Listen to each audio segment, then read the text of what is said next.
욥기서에서 꼭 이렇게 오전에 욥기서 서론적인 의미를 말씀을 드렸습니다. 오전에는 미처 전체적인 욥의 상황을 말씀드린다고 하기보다는 서론적인 의미를 말씀을 드렸고, 또한 그 말씀을 드리는데 오전에 제대로 녹화가 제대로 안 됐습니다. 그래서 오전에 했던 말씀을 조금 더 보충을 해드리고, 그리고 나서 오후에 오늘 본문의 말씀 본론에 들어가겠습니다.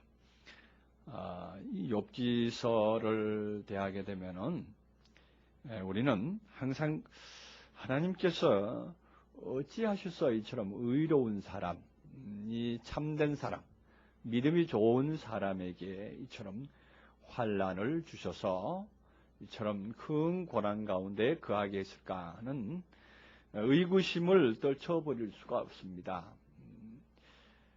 그 의구심 때문에 저는 이 욥기서를 상당히 여러 번 읽었습니다.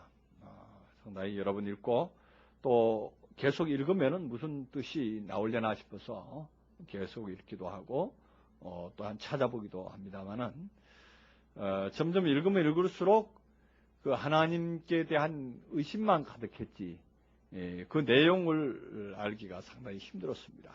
그런 차에 이제 얼마 전에 근래에 와서 욥기서를 전체적인 윤곽을 통해서 전체적으로 통해서 한번 보게 되니까 이 말씀이 이제 좀 들어오기 시작합니다. 하나님의 원대한 뜻이 바로 여기에 있었구나 하는 것을 알게 되는데, 우리는 욥기서를 대하면은 먼저 그 첫 번부터 1장부터 나오는 그 욥의 그 상황, 욥의 그 어마어마했던 부가 하루아침에 폭삭 망해가지고, 망해도 어떻게 그렇게 망할 수가 있습니까? 재산은 몽땅 망했는데까지 좋은데 자기 몸까지 아주 몹쓸 그런 사람으로 여겨지게끔 그런 몹쓸 병에 걸려서 그것도 바로 죽지도 않고 계속적으로 고난을 당하는데 그런 고난이 없죠. 욥기 3장에서 욥이 당하는 그 환난과 그 역경으로 인해 가지고 기와장을 가지고 자기의 몸을 긁고 있는 그 모습을 한번 생각해 보면은 정말 지긋지긋한 그러한 그 질고입니다. 그 질고를 당하게 하시는 그 하나님, 그게 무엇일까를 알지를 못합니다. 그 사건 속으로 들어가 버리면 그 내용을 알지 못합니다. 그리고 또한 그 욥의 세 친구 그 엘리바스와 빌닷과 소발의 그 논쟁이 있죠. 그 논쟁을 통해서 보면은 너무나도 타당합니다. 이쪽 말 들으면 이쪽에도 타당하고 저쪽 말 들으면 저쪽도 타당합니다. 그 욥의 세 친구들이 와서 네가 정직하면 하나님께서 네한테 이렇게 재앙을 주겠느냐 뭐 이런 식으로 따지고 들어가니까 욥은 아무리 생각해봐도 자기가 잘못한 게 없거든요. 나는 하나님 앞에 정직하다. 아무것도 내가 하나님 앞에 잘못한 게 없노라 이렇게 변호를 합니다. 또 변호를 하지만 또 친구들은 그게 아니다. 한번 살펴봐라. 너 혹시 잘못한 게 있는지 모르냐. 내 부지 중에 범죄한 것도 있을 수 있으니까 한번 살펴봐라. 이렇게 해서 또 권하고 또 권합니다. 그렇지만은 욥은 끝까지 자기의 어떤 잘못, 자기의 어떤 불의한 것을 하나님 앞에 토설하지 못합니다. 그러는 중에 이제 쭉 들어가서 이제 마지막에 그 엘리후라는 사람이 이제 32장에 등장을 해서 엘리후라는 사람이 이제 입을 열어가지고 욥을 징계를 하죠.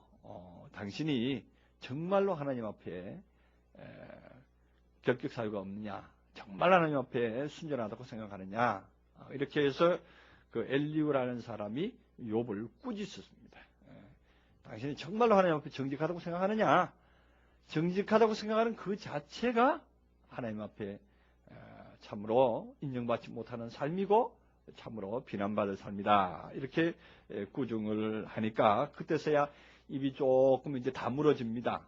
다물어지죠. 다물어지고 마지막에 이제 38장에 가서 하나님께 직접 얘기를 듣습니다. 직접 하나님께서 신문을 하죠. 너가 정말 그렇게 정직하냐? 너가 정말 그렇게 온전하게 살았느냐?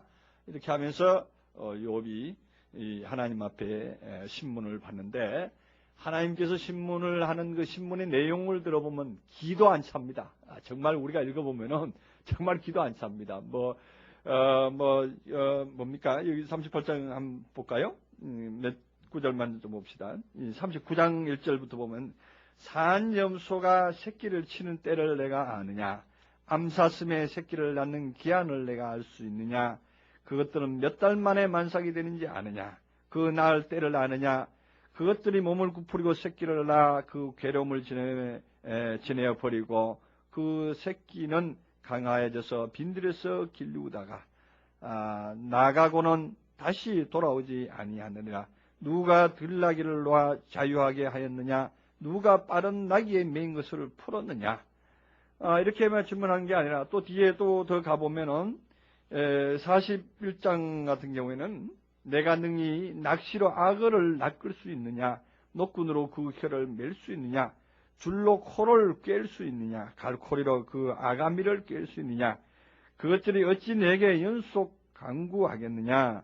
유순한 말로 내게 이야기하겠느냐? 이렇게 하고 그 악어의 상황과 그 들짐승의 상황과 여러 가지 동물들의 그 상황을 질문을 합니다. 근데 욥은 그걸 어디 악어를 한번 길러보기를 했습니까? 악어를 한번 낚아보기를 했습니까? 그러는데 그거를 질문을 합니다, 하나님께서. 그러니까 기도 안 차죠. 정말 욥이 듣기에는 자기는 듣도 보도 못한 그러한 얘기들을 질문을 하니까 감히 입을 벌려서 정말로 나중에는 첫마디에 한마디도 대답 못하겠나이다, 이렇게 하고 맙니다. 하나님께서는 이러한 것을 우리에게 질문하신다는 것입니다.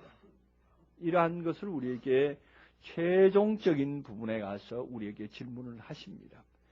우리는 하나님 믿는 사람들은 먼저 세상의 모든 이치를 다 알아야 된단 말이냐 하고 질문을 하실 분이 계실 텐데, 정말 그렇습니다. 세상의 모든 것을 다 알아야 됩니다. 세상의 모든 것을 다 알되 욥처럼 알지 말고 하나님의 마음을 가지고 알 필요가 있는 것이죠. 성경에 나와 있는 이 악어라든가 사슴이라든가 말이라든가 이 모든 것들이 다 뭡니까? 그것들은 실제적으로 존재하는 동물과 모든 것들이지만 그것은 다 은유적으로 표현된 것입니다.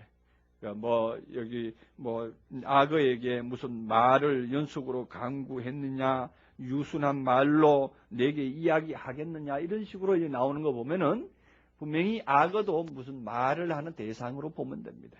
근데 그 악어라는 것이 다른 실제적인 어떤 동물로 보기보다는 악어의 성품을 가진 어떠한 사람, 어떠한 격을 말하고 있는 것입니다. 그런 표현으로 보면은 그 모든 내용을 알아들을 수가 있는 것이죠. 예수님께서는 그래서 예수님의 그 삶을 통해서 보면은 사람들의 그 대하는 태도, 유대인은 유대인 같이 이렇게 대했었고, 그다음에 또 바리새인들과 사두개인들 대할 때마다 적절하게 대면했었던 것을 볼 수 있습니다. 왜냐? 그들이 가졌던 성품이 악어적인 성품이요, 그들이 가졌던 것이 말의 성품을 가지고 있었다는 것이죠. 그걸 간파하셨다는 것이죠. 그분들의 가졌던 그 속의 내용을 이미 알고 계셨고, 그래서 예수님께서는 그들에게 처신을 하되 항상 그 사람들의 속을 보고 처신을 했던 것을 볼 수 있습니다. 겉모습은 다 사람이지만 속은 악어의 성품을 가질 수 있고, 속은 짐승의 성품을 가질 수 있고, 그 다음에 송아지의 성품을 가질 수 있다 하는 것입니다. 그래서 그 속을 보고 대답을 했던 것을 우리는 잘 압니다. 그래서 참 바리새인과 사두개인 유대인들 앞에는 독사의 자식들하고 아주 그냥 도끼를 품면서 호통을 치셨던 예수님은 또한 사마리아 수가성 여인에게는 조곤조곤하게 가까이 가서 친밀하게 가르치시고 하나하나 다 헤아려 주셨던 그런 또한 예수님의 성품을 볼 수가 있습니다. 왜냐? 상대에 따라서 처신을 했었던 것입니다. 그러나 욥은 그렇지 못했던 것입니다. 왜냐하면은 욥의 세 친구를 대할 때에도 이미 욥의 성품이 드러납니다. 욥의 성품이 드러나고 그 다음에 마지막에 엘리후와 쟁변할 때도 욥의 성품이 드러납니다. 그러면 욥이 왜 그런 성품을 가지고 있는데도 그들의 비난을 받았는데도 그는 그들 앞에서 굴복이 안 됐는가 하는 것을 한번 생각해 볼 필요가 있습니다. 바로 오늘날 우리들의 성품도 그러한 욥의 성품과 같은 기질을 가지고 있다는 것입니다. 그런데 우리들의 마음속에서 일어나는 모든 상황들을 이 욥기서에서 잘 표현을 해놓고 있습니다. 그래서 우리가 진정으로 이 욥기서 하나만 완벽하게 마스터되면은 우리의 성품이 완전히 개조될 수가 있습니다. 바뀌어질 수가 있습니다. 세상에는 심리학자들이 그렇게 말했습니다. 본래 가지고 나온 성품, 이제 배운 버릇은 고칠 수가 있지만 본래 기질적으로 가지고 나온 것은 고칠 수가 없다. 그건 하나의 기질이다. 이렇게 말을 했습니다. 기질이고 개성이다. 이렇게 말을 해서 참으로 그거는 영원히 고칠 수 없는 것으로 생각을 하고 있습니다만은 성경은 그렇게 말하지 않습니다. 성경은 우리가 베드로후서 3장에 보면은 하늘과 땅은 말씀으로 불사르기 위해서 간수하신 바 되었다. 이렇게 말씀을 하고 있습니다. 그래서 말씀으로 불을 사지르면은 안 탈 것이 없는 거예요. 그래서 예수님께서 내가 세상에 불을 던지러 왔다. 땅에 불을 던지러 왔다. 이렇게 말씀을 했던 것입니다. 그럼 불의 말씀, 예수님께서 주시는 그 불같은 말씀을 받으면은 변화되고 녹아지지 않을 것이 없다는 것을 말하고 있습니다. 그래서 세상의 어떤 학문, 세상의 어떤 교훈으로는 결코 사람을 변화시킬 수는 없습니다. 그러니까 거치장은 할 수가 있겠죠. 제가 조금 이제 비약적인 표현입니다만은 좀 새겨서 들으시면은 이해를 하실 겁니다. 무슨 얘기냐면 철학을 한다든가 아니면은 뭐 도인수를 한다든가 아니면은 수양을 해서 얻어진 그 결과들을 이렇게 보면은 실제로 그 수양을 많이 하신 어떤 도승이라든가 도인들의 그 삶이라든가 그들이 써놓은 그 책들을 이렇게 읽어보면 그들의 성품이 나오지 않습니까? 근데 그들의 성품을 이렇게 보면은 성경적인 기준으로 놓고 이렇게 본다면 그들의 모습이 보입니다. 허점이 보인다 이런 얘기죠. 나름대로 거룩하고 나름대로 아름답다고 나타내고 표현되고 있는 모든 것들이 성경적으로 본다면 그것들은 하나의 치장에 불과한 거예요. 그 치장에 불과한 거예요. 이 포장에 불과한 거예요. 속은 그냥 가만히 있는 거예요. 예수님께서 하신 말씀이 유대인과 바리새인들 보고 너희는 회칠한 무덤이다 이렇게 말해요. 속에는 썩은 송장과 뼈들이 가득한데도 겉은 멀쩡하게 회를 입혀서 하얗게 보기 좋게 표백돼서 이렇게 보여준다는 얘기죠. 그런데 그러한 것들이 유대인과 바리새인만 있는 게 아니에요. 오늘날 모든 세상의 삶이 그쪽으로 그것이 위대한 삶이고 그것이 아름다운 삶이고 그것이 표준인 양 모든 사람들에게 이미 알려져 있고 모든 사람들은 그거를 지향하고 있다는 사실이에요. 그래서 그것이 세상에 가장 유력한 것이고 가장 아름다운 것이고 그것이 세상에서는 더 없이 위대한 것으로 성인으로 이렇게 처지고 있는 이런 상황입니다. 그러나 욥이 바로 그러했던 사람인 것을 우리는 잊지 말아야 됩니다. 욥은 보면은 그래서 욥기서 1장 1절에서는 욥의 얼굴을 보여주고 있습니다. 욥이 이러한 사람이다. 이러한 모습을 가진 사람이다 하는 것을 성경적으로 표현해주고 있는데 우리는 이것을 놓치고 맙니다. 그 외부적으로 가졌던 재산이 이만큼 많고 욥의 상황이 이러이러한 상황이다 하는 것을 기술한 것처럼 이렇게 묘사를 하고 있기 때문에 우리는 그것을 그 세상적인 어떤 외적으로 가지고 있었던 재산의 정도가 이러했고 돈방에서 의인이라고 쳐줄 정도로 이렇게 위대한 사람이다 하는 것으로 우리가 이해를 하다 보니까 사실 욥기서가 바라는 그 포인트를 처음부터 놓쳐버리고 맙니다. 그래서 우리는 욥기서를 대할 때 저는 항상 여러분들께도 말씀드리지만은 성경을 들어가면은 첫 부분과 마지막 부분을 주의해라.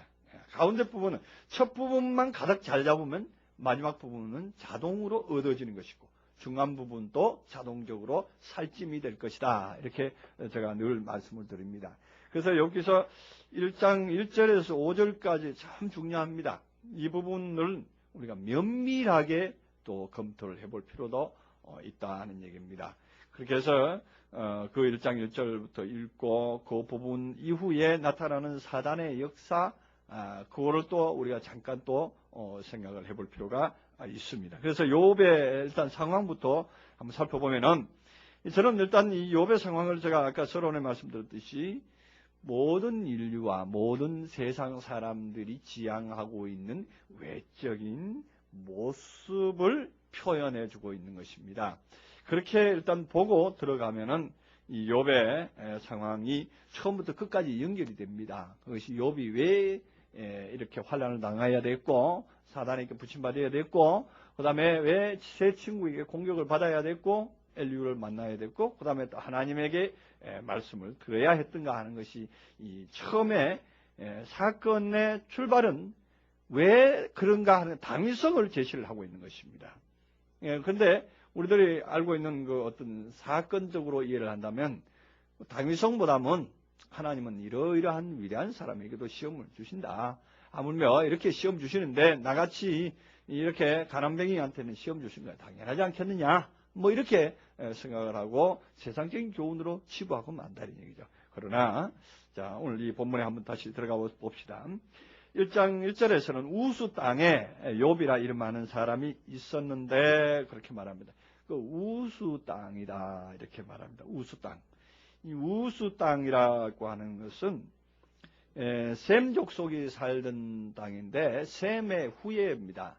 셈의 손자들이 살던 땅이 바로 그 우수 땅입니다.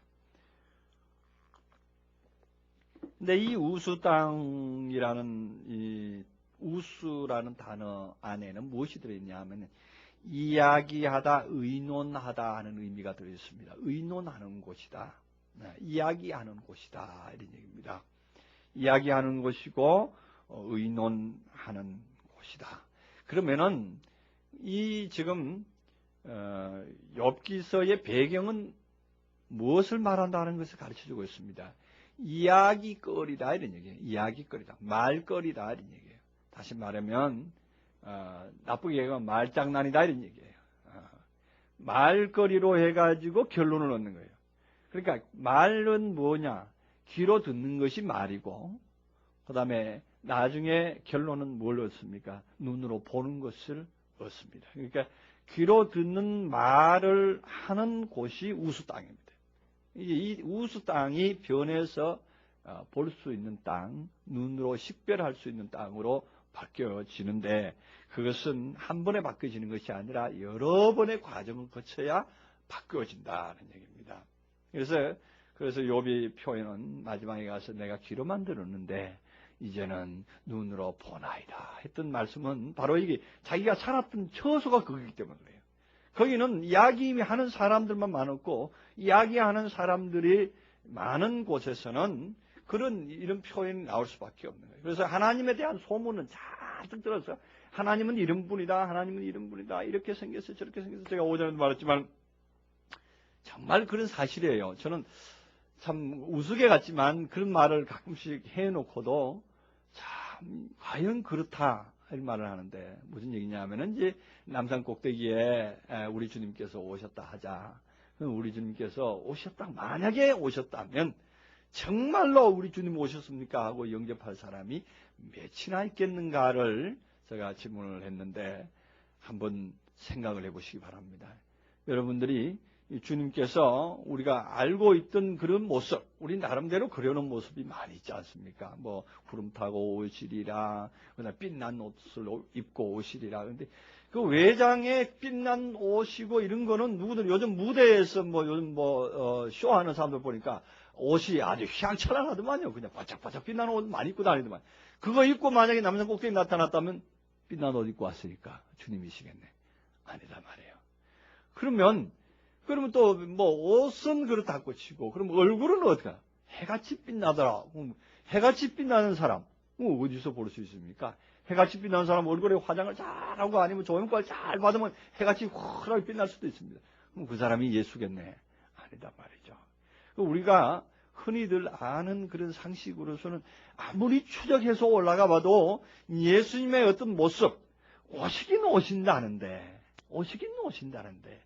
만약에 오시면은 어떻게 그를 맞이할까 하는 그러한 어떤 우리들의 준비는 안 돼 있어요. 만약에 오신다면은, 그분이 오신다면은 그분을 어떻게 맞이하며 그분과 어떻게 대화를 해야 될까? 첫 대화를 뭐라 그래야 될까? 주님 이제 오십니까? 하고 대화를 해야 될지, 아니면 호 할렐루야 오셨습니까? 이렇게 대화를 해야 될지, 아니면 아멘 주 예수여 어서 오시옵소서 하고 이제 계시록이 나온 대로 성경대로 이렇게 인사를 해야 될지, 참 그 인사말도 참 여러 가지인데 그것도 생각을 좀 해놔야 되겠죠. 이제 그런 저런 거 생각하다 보면은 예수님의 가장 중요한 부분 얼굴이 생각이 안 납니다. 제일 중요한 게 얼굴인데 얼굴이 생각이 안 나서 그분의 왔다 그래도 외적으로 치장하고 뭐 나타나는 형상은 그렇다고 하더라도 얼굴이 크게 아니면 여러분들이 맞이하지 않을 거예요. 우리 예수님의 얼굴 여러분들 그 화가가 그려놓은 거 조상화로 많이 봤죠. 뭐 수염이 이렇게 있는 모습도 있고 머리가 어떻더라? 머리가 이렇게 길게 반곱실로 반곱실로 이렇게 내려온 그런 모습들. 그리고 또 영락없는 서양인의 그 모습, 그렇죠. 근데 그 모습이 아니면 그것도 아닐 거예요, 그죠? 근데 참 애매모호합니다. 마찬가지예요. 욥도 그런 상식을 가지고 있었던 사람이에요. 욥도. 왜? 말 많은 곳이니까 말로 많이 주워 들었어요. 왜냐? 한번 내용을 봅시다. 근데 그 사람은 순전하고 정직하여 하나님을 경외하며 악에서 떠난 자더라. 순전하고 정직하고 하나님을 경외하고 악에서 떠난 자다. 그런 지금 하나님을 어떻게 한다고요? 경외한다 그랬죠. 하나님을 경외한다. 맞습니다. 하나님을 경외하는 입장에서 보면은 참으로 이 사람은 완벽한 사람이었습니다. 그런데 2절에서는 그 소생이 남자가 7이요 여자가 3이다 그렇게 말합니다. 그 남자가 7이고 여자가 3이다 이 단어에서 이 지금 남자라는 단어는 벤이라는 단어를 썼습니다. 벤이라는 단어를 썼는데 우리가 창세기에 가보면은 창세기 2장 그 23절 24절에 보면은 그 하나님께서 아담이 잠들었을 때에 갈빗대를 취해 가지고 여자를 만들었죠. 그래서 남자에게서 취했으므로 여자라 하리라 했던 그 여자는 뭐냐면 이샤입니다. 이샤라 그러죠. 이샤라고 나오는데 이샤고 그 남자는 뭐냐? 남자는 이시 이렇게 됩니다. 이시라고 발음을 합니다. 그런데 오늘 이 부분에서는 남자라는 단어가 이시라고 쓰지도 않고 여자라는 단어도 이샤 이렇게 쓰지도 않고 뭐라고 썼냐면 남자는 벤 이렇게 썼어요. 벤이라고 썼고 여자는 바트라는 단어를 썼습니다. 거기에서 핵심이 있습니다. 남자라는 단어가 뭐냐면은 왜 벤이냐 하면 벤이라는 단어는 아들이라는 얘기거든요. 그 남자와 아들과는 달라요. 단어 자체가 다릅니다. 근데 왜 이 한글 번역할 때는 아들이라는 단어를 쓰질 않았느냐? 우리가 흔히들 할 때는 뭐 아들이나 딸이나 뭐 문제가 되냐 이렇게 되면 남자라 말하는 것이냐 딸이라고 말하는 아들이라고 말하는 것이냐 그 말이 그 말 아닌가 이렇게 생각했지만 그렇지 않습니다. 이게 해석을 해보면은 천지 차이입니다. 이 벤이라는 남자라는 얘기는 뭐냐면은 아들이라는 얘기는 뭐냐면 세웠다 이런 얘기예요. 세웠다. 이게 욥의 일생 동안에 세워진 삶의 어떤 탑이 7등급이더라 이런 얘기예요. 7의 수준에 이르렀다 이런 얘기예요. 그래서 이 벤으로 계속적으로 쌓아올린 욥의 생애에 쌓아올린 탑이 7층이다 이런 얘기예요. 7층이고 그 다음에 여자라고 하는 바드, 이 바드는 딸인데 딸은 뭐 그릇이거든요.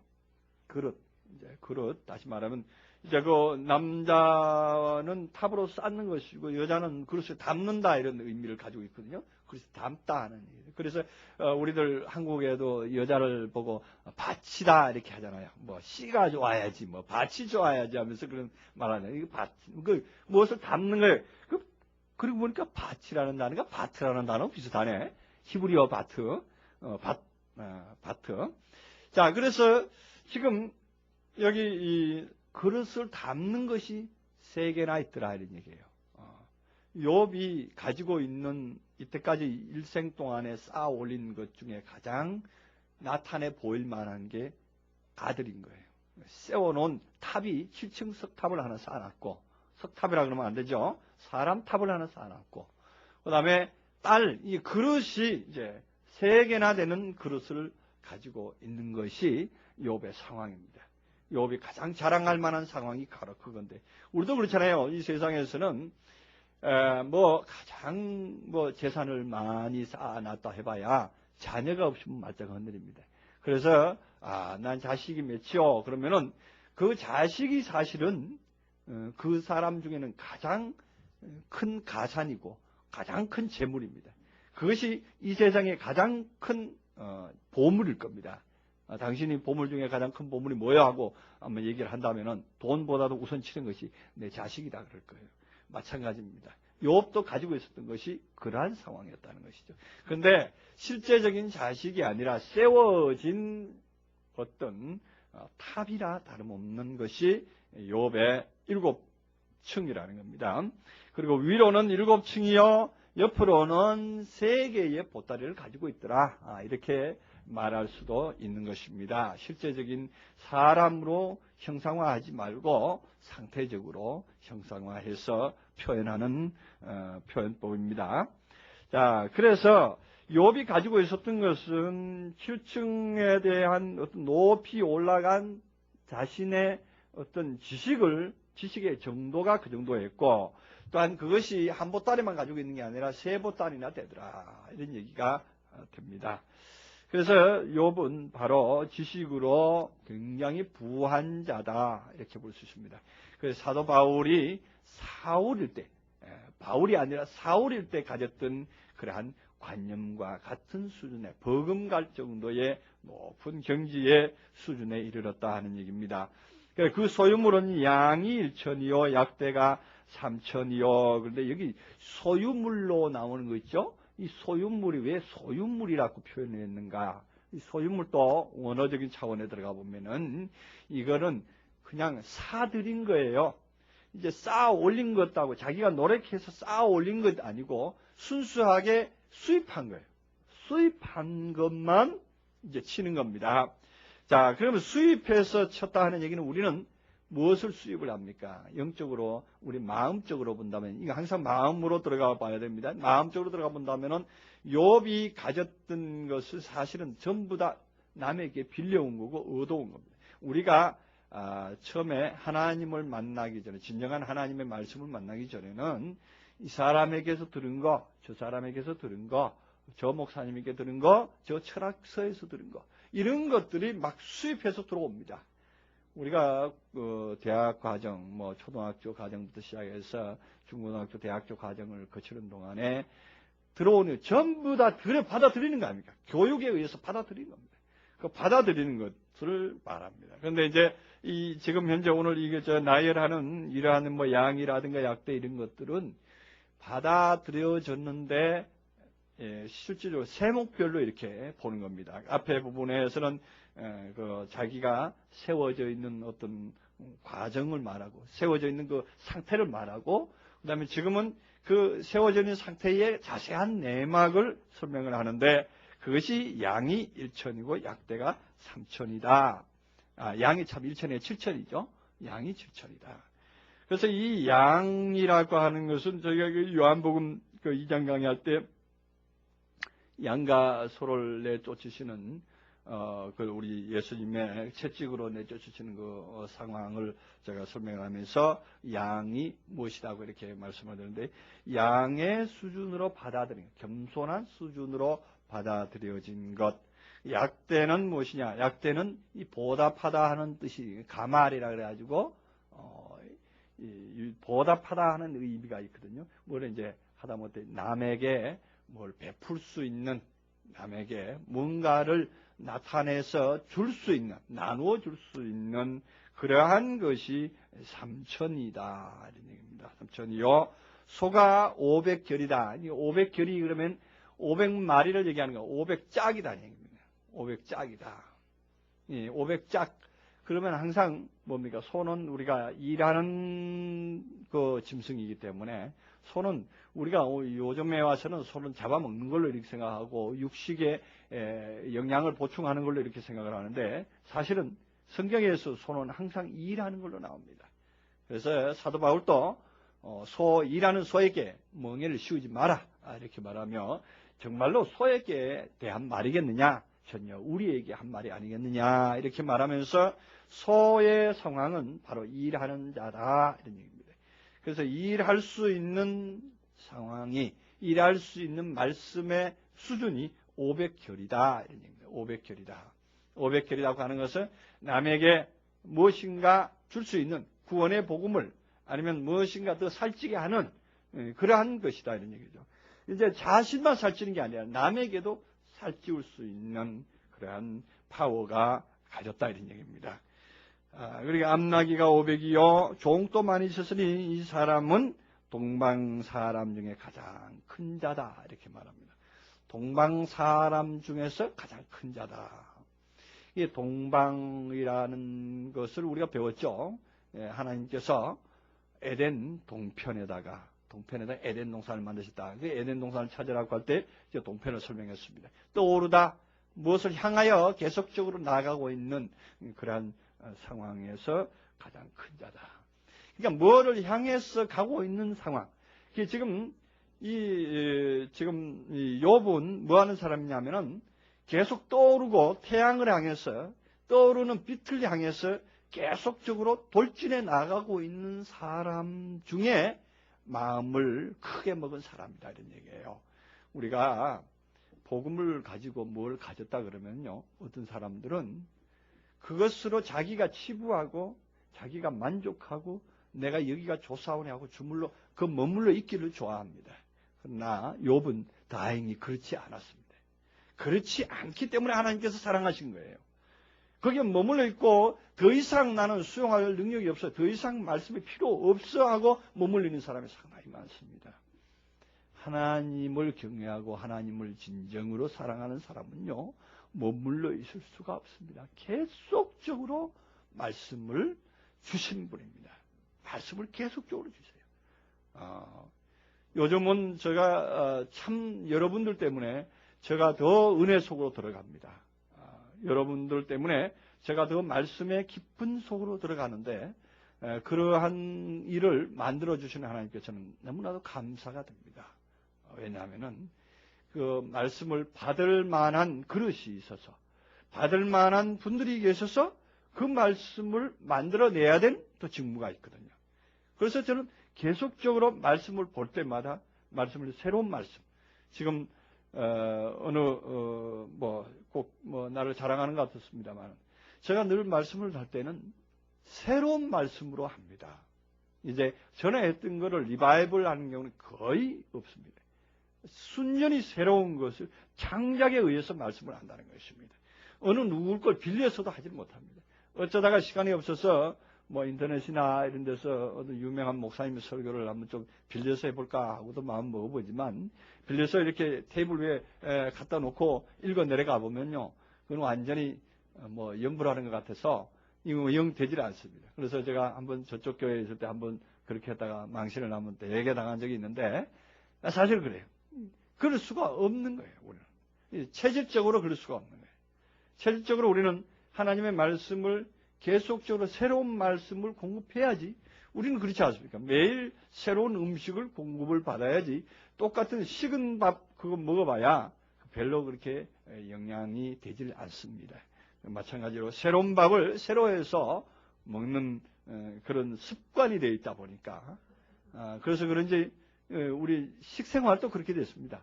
새로운 밥을 해먹기를 좋아하다 보니까 식은 밥을 잘 안 먹게 되는데, 자, 그래 어쨌든 이 욥은 동방에서 큰 자다 하는 얘기는 동방을 향해서 계속적으로 자라나가고 있는 상황. 동방 박사와 같은 사람이죠. 우리가 마태복음 강의할 때도 나오는 그 동방 박사들이 계속 별을 찾아서 이동하잖아요. 별을 따라서 계속 이동합니다.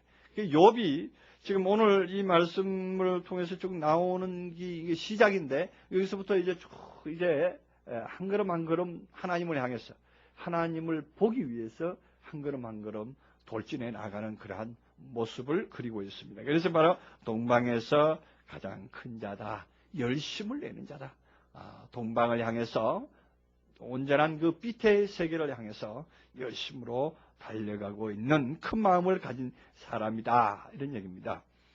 자, 그 다음에 이제 그 4절에 아이들들이 자기 생일이면은 자기 각 집에서 잔치를 베풀고 그 누이 셋도 청하여 함께 먹고 마시므로, 그 잔칫날이 지나면 욥이 그들을 불러다가 성결케 하되 아침에 일어나서 그들의 명수대로 번제를 드렸으니 이는 욥이 말하기를 혹시 내 아들들이 죄를 범하여 마음으로 하나님을 배반했을까 함이라, 이렇게 말합니다. 지금 그 아들들을 향하는 아들들을 대신해서 번제를 드려주는 그러한 욥입니다. 다시 말해서 아들들이라는 것은 자기 안에서 세워진 어떠한 과정인데, 세워진 어떠한 상태가 일어나는 그 사건들이 불안하지요. 뭔가 모르게 자기 사건인데, 자기가 행한 사건인데, 우리가 흔히들 그런 얘기하죠. 우리가 알게 모르게, 우리 대표 기도할 때 보면은 그런 기도 많이 하는데, 일주일 동안에 우리가 알고 지은 죄, 모르고 지은 죄 사하여 주옵시고 하고 이런 기도를 하는 걸 많이 볼 수가 있는데, 우리가 그런 것은 자신 없는 기도예요. 사실은 자기가 행하는 그 일에 대한 그 책임도 제대로 지지 못하는 그런 상황인데, 진정으로 하나님을 믿고 의지하는 상황이라면 그러한 기도보다는 좀 더 실질적인 기도가 하나님께서는 듣기를 원하실 겁니다. 모르고 지은 죄가 뭐 있겠느냐. 바로 오늘 이 욥도 그런 것입니다. 자신이 세우고 자신이 삶을 살아가고 자신이 세워진 어떤 그 과정을 지내는 동안에도 자기가 혹시 모르고 지은 것이 있을까? 혹시 실족한 것이 있을까? 그럼 분명히 말해서 확실치 않는 믿음 안에 있다는 얘기입니다. 확실치 않은 믿음 안에 있기 때문에 번제를 드리고 있는 상황입니다. 그렇습니다. 오늘날 또 우리가 하나님을 믿고 있으면서 하나님 앞에 떳떳하지 못합니다. 떳떳한 삶으로서 하나님 앞에 당당히 나가지 못하고, 우리는 아직도 날마다 하나님 앞에 가면 왜 자꾸 작아지는지, 자꾸 작아지는 게 있죠. 우리 유행가 가사처럼 그대 앞에 서면 왜 자꾸 작아지는가 그러더니, 누가 또 오늘 지난번에 한번 그러더라고요. 그대 앞에 서면 작아지는 그런 느낌. 그러니까 우리 하나님 앞에 가면 괜히 작아지는 그러한 분들을 볼 수가 있는데, 우리가 기도할 때 보면은 우리 성도님들의 특히나 주의해야 될 부분들이 그것입니다.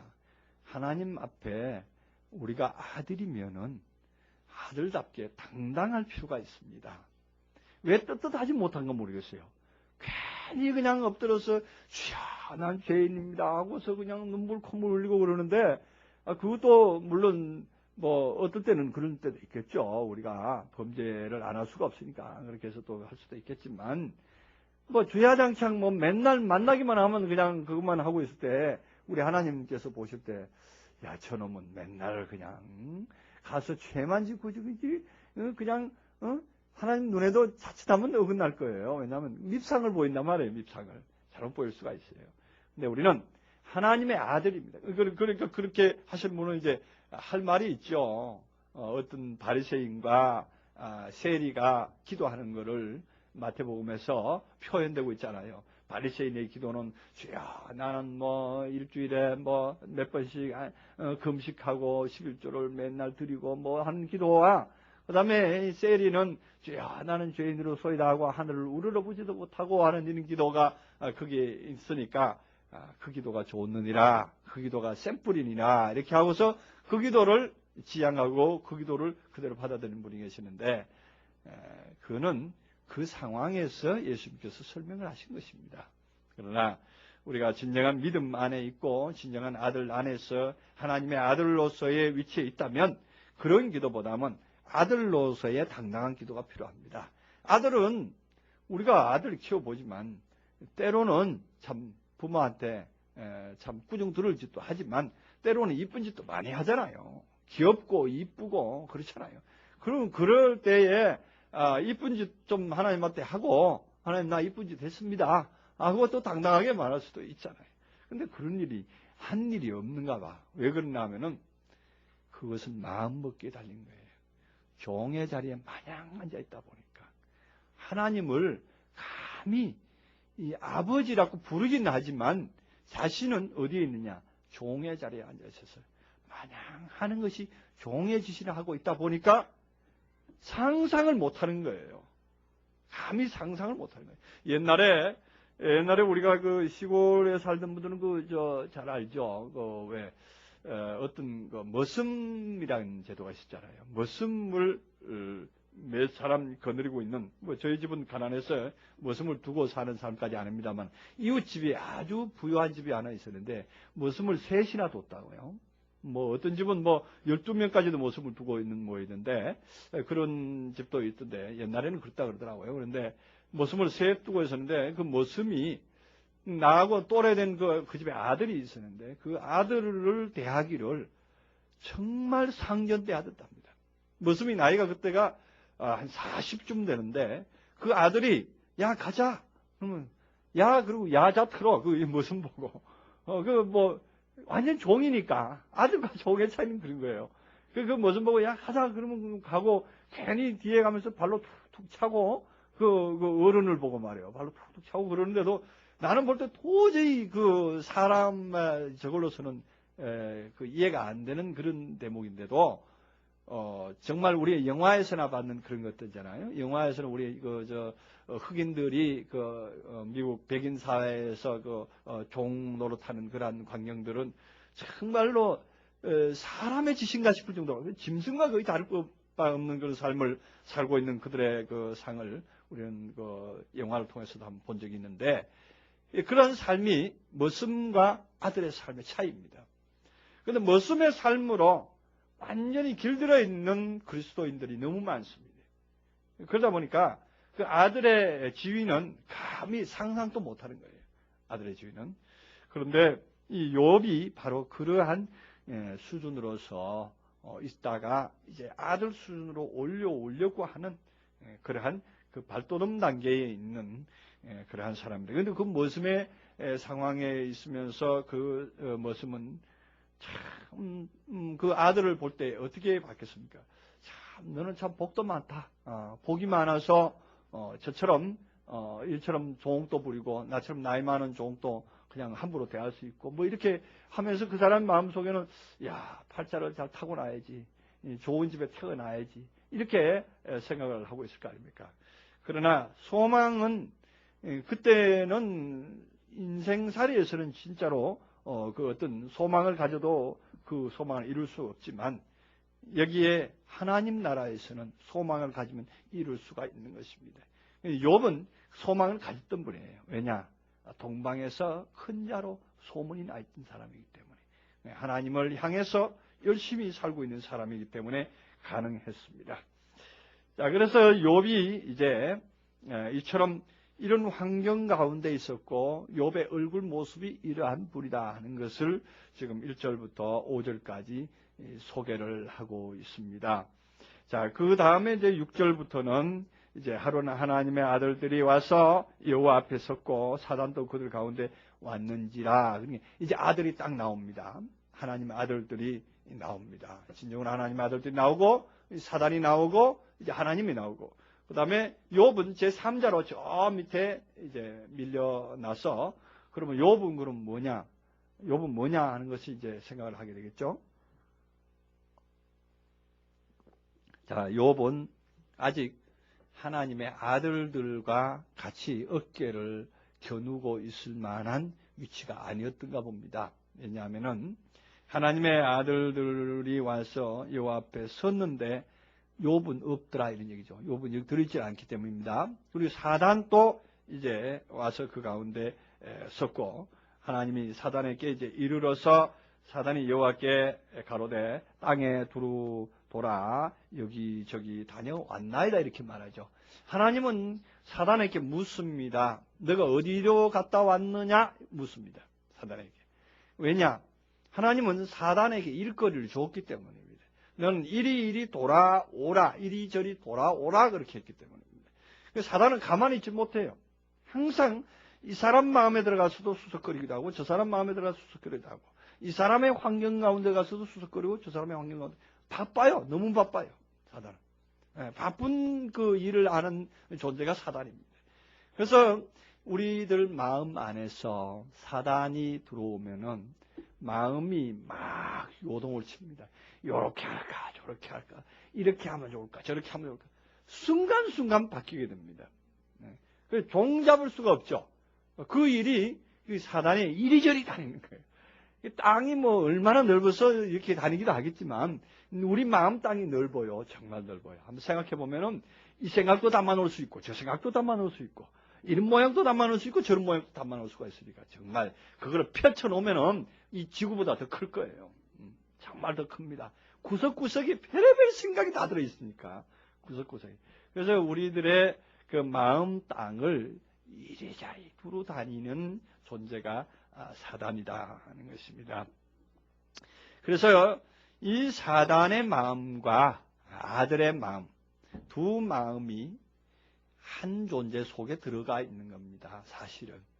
그리고 이제 욥의 상황은 하나의 자아다 이렇게 볼 수가 있죠. 지금 이 사단과 하나님의 아들과 또한 하나님 이 셋이 사실은 어디에 있느냐면 우리 마음 안에 아까 제가 펼쳐놓은 마음이 굉장히 넓었죠. 우주적인 마음이었습니다. 그 우주적인 마음 안에 요게 다 존재를 합니다. 요 다 존재를 넣어놓고 출발을 하면은 이제 이 뒤에 있는 모든 말씀들이 상당히 이해가 빨리 올 겁니다. 결과적으로 욥의 세 친구가 어디 다른 게 있는 게 아니라 욥의 세 친구가 자기 안에 있는 것이고 그다음에 또한 사단이 장난을 하고 뭘 하고 하는 것도 다 자기 안에서 일어나는 사건이고 그다음에 욥에게 악창이 나서 그 부스럼으로 말미암아 기와 장으로 끓는 것 그것이 다 다른 것이 아니라 내 마음 속에서 일어나는 갈등의 부스러기들이 돋아오르니까 팔딱팔딱 뛸 정도로 가려운 거예요. 우리 마음이. 그런 거예요.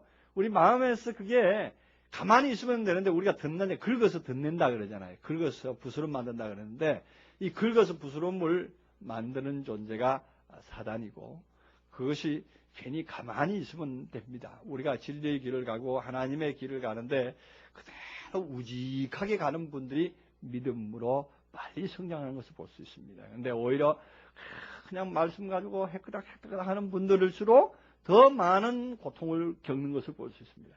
그냥 우직하게 뜸직거니 이제 주님께서 주님 앞에 나주고 내고 이제 나가다 보면은 결국에는 그의 모습을 볼 수가 있습니다. 그러나 이 안에서도 말씀 조그만 거 트크득 걸리면 그거 가지고 그냥 파다파다 뛰고 그거 가지고 하다 보면은 그걸로 말미암아 더 신합니다. 자기에게 더 신합니다. 그래서 그걸 가지고 또 어떻게 기와장이 필요하죠. 기와장으로 긁어야 됩니다. 기와장. 기와장 생각하니까 그 생각나죠. 이제 그 들컷에 들고 예수님께로 갔더니 사람이 많아서 들어갈 수가 없는데 기와장을 뜯고 이제 들어갔죠. 집에 기와장을 뜯고 이제 들어갔는데 그때 제가 설교하면서 그 말씀 드렸는데 여러분 기억할지 모르겠습니다. 사람 집 안에 앉았는데 기와장을 뜯으면 부스러기가 떨어져서 머리에 그냥 난리가 나고 다 집 무너진 줄 알고 사람들 다 도망갈 텐데 그 기와장은 어떻게 돼가지고 그대로 있었을까 이렇게 하면서 의문을 제시를 했는데 그 기와장이라는 것이 실제적으로 존재하는 기와장일 것 같았으면 도저히 안 되는 거죠. 근데 이제 사람들이 둘러서 있는 그 어떤 집에 뚜껑이잖아요. 뚜껑이고 가지고 있던 어떤 사상을 걷어낸 거죠. 그 사상. 우리가 가지고 있던 자기 사상을 가지고 자기가 뭐합니까? 그런 거예요. 자기가 그런 거 주워 들은 거, 그거 가지고 막 그렇게 되는 거예요, 이거. 내가 배운 건 이건데, 내가 들은 건 이건데, 그러면서 그거 가지고 자신을 또 학대하고 자신 또 긁어만. 그럼 또 부스러기 더 나지 뭐. 또 덧나지 뭐. 그래가지고 결국 나중에 말하게 부어가지고 올라와가지고서는 저한테 올 때가 있죠. 목사님, 이런 일이 있었는데 어떻게 하면 좋습니까? 그런데 그 결과를 보면은 이 기와장으로 많이 긁었어요. 너무 많이 긁었어요. 적당하게 긁고 왔으면 좀 치료하기가 좋은데 너무 많이 긁다 보니까 이게 덧나도 이만저만 덧난 게 아니야. 그래서 그걸로 고생하는 분들을 많이 볼 수가 있는데 욥의 상태가 그런 거예요. 예. 그런 상태로 해서 또 죄에 앉고 죄에 앉으면 이제 회개의 상징이고 모든 걸 불태웠다고 생각하는데 그 죄에 앉았다는 얘기가 그거예요. 우리가 불태웠다, 내 정과 욕심을 다 불태웠다 하지만 아직 찌꺼기는 남아 있는 거예요. 그 남아 있는 것이 부스럼이 났을 때 그 죄를 바르면 어떻게 해서요? 더 양잿물을 바르다시피 되잖아요. 그래 더 따갑고 더 통증이 더 심하겠죠. 더 덧나게 되고 더 힘들게 되는 건데 그것도 모르고 우리는 죄에 앉는 것이 좋은 줄 아는데 사실은 그렇지 않습니다. 오히려 더 괴롭고 힘든 겁니다. 그 괴로움을 자처하는 거예요. 괴로움을 자처합니다. 그러나 그것이 있어야 그러한 통증이 있어야 옆에 사람의 얘기를 받아들인다니까. 옆에 사람의 이 친구 엘리바스나 빌닷이나 소발의 얘기를 받아들일 수가 있어요. 근데 욥에게 와서 처음에 그들이 말할 때 그가 봤습니까? 전혀 받지 않습니다. 아유, 너들이 말하는 것이 어리석은 자의 말과 같아.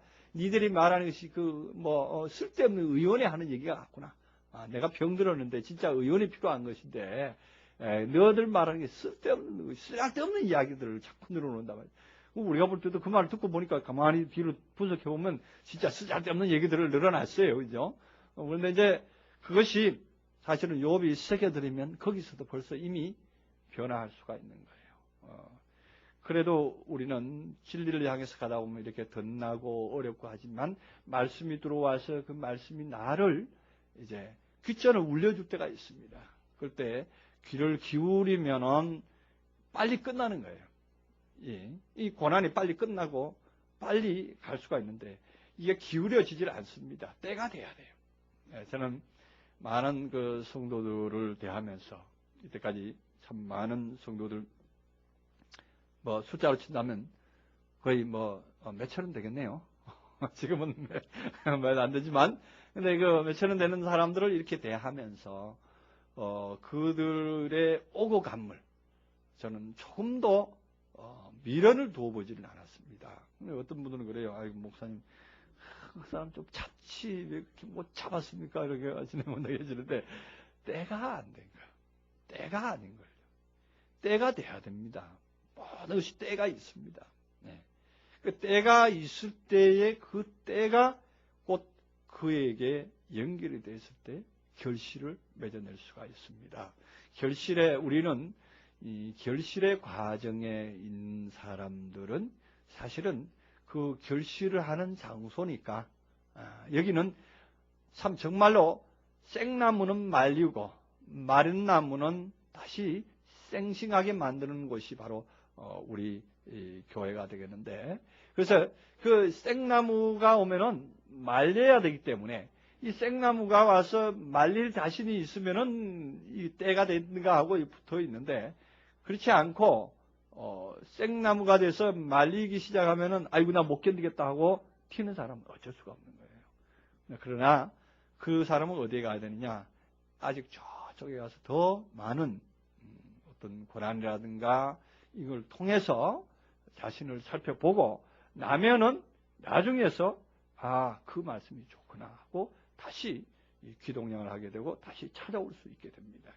그래서 우리는 우리대로 굳건한 바위처럼 서 있다 보면은 결국에는 많이 돌아서 다시 또 오게 되는 정말 잃어버린 양이 잃어버린 그 두 아들의 비유에서도 탕자와 같은 그러한 상태에 있는 사람도 때가 되면은 돌아올 수 있으리라고 저는 또 생각을 합니다. 그래서 때를 잘 봐야 됩니다. 그래서 그러한 때를 보고 그러한 때에 맞는 사람들이 또한 모여들게 되어 있는 것입니다.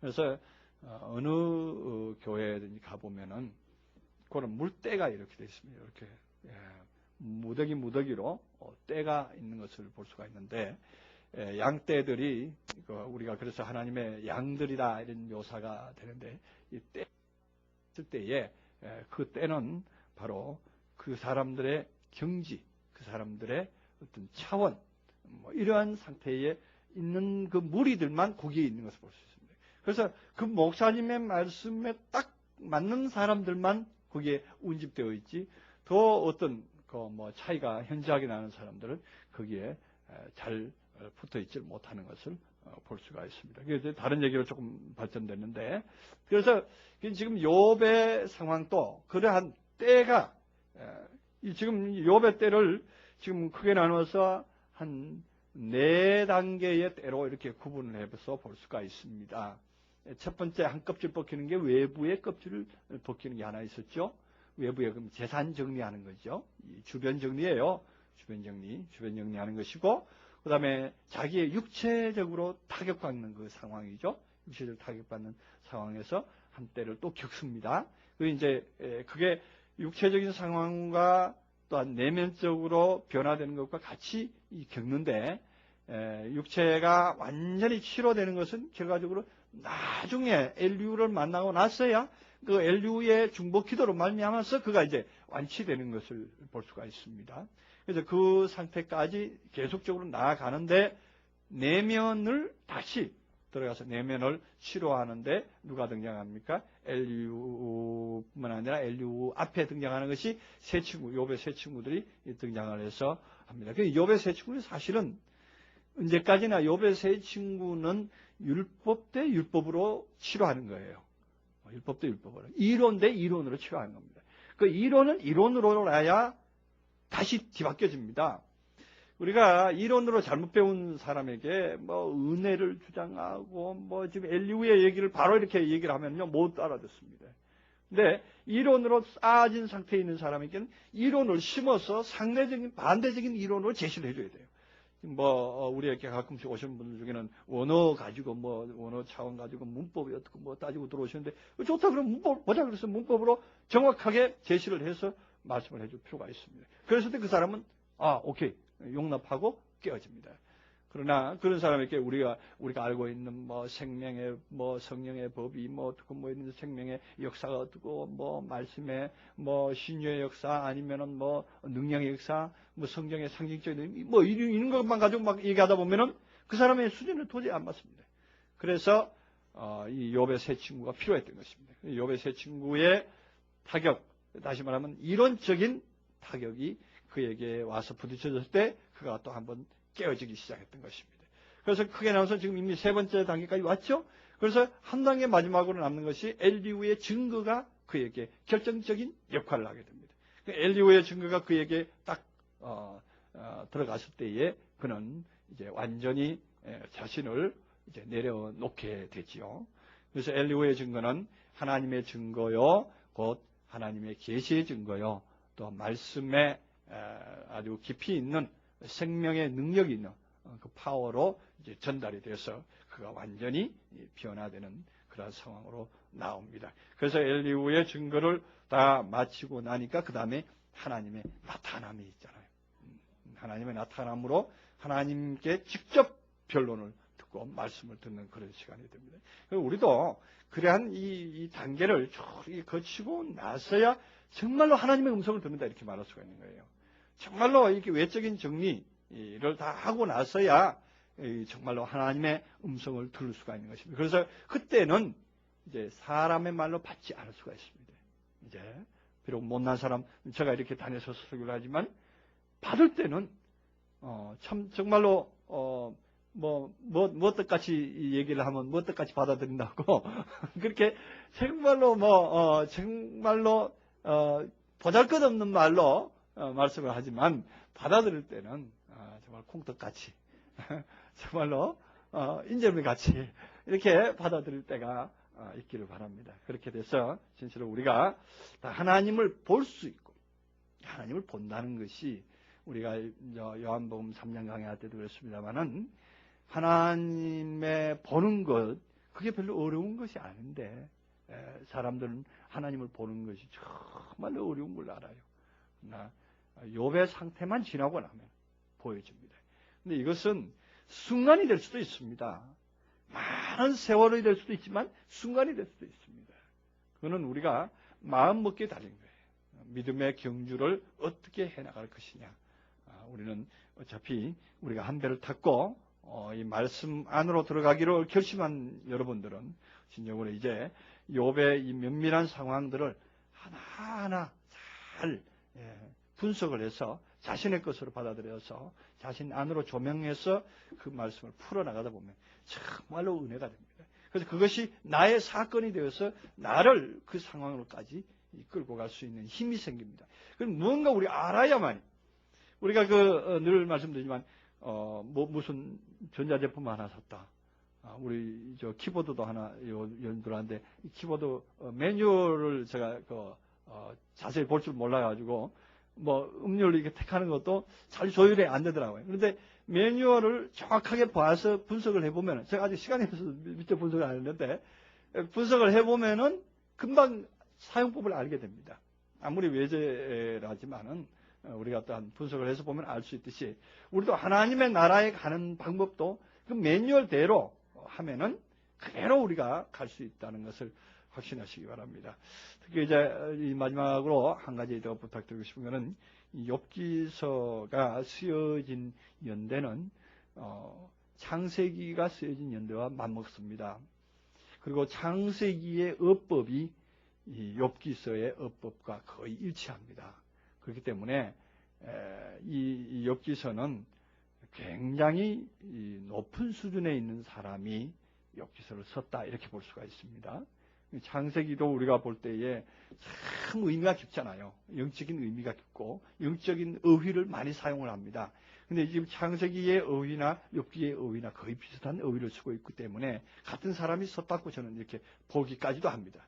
그러나 학자들은 달리 표현하는 분도 계시는데 어쨌든 그러한 그 표현을 썼기 때문에 창세기 관점으로 욥기서도 풀어볼 필요가 있다 이런 얘기입니다. 그래서 제가 욥기서의 상황의 전개 과정을 제가 실제적인 상황으로 풀지 않고 마음의 상황으로 비춰봅니다. 그 창세기를 우리가 마음의 상황으로 비춰서 말씀드리듯이 욥기서도 그렇게 풀어보면은 정말로 은혜로 생명의 말씀으로 우리에게 올 줄로 믿습니다. 기도하시기 바랍니다. 은혜로우신 하나님 감사합니다. 이처럼 귀한 역사, 귀한 능력, 귀한 말씀을 우리에게 나타내신 하나님, 우리에게 주신 말씀이 정말로 우리 안에서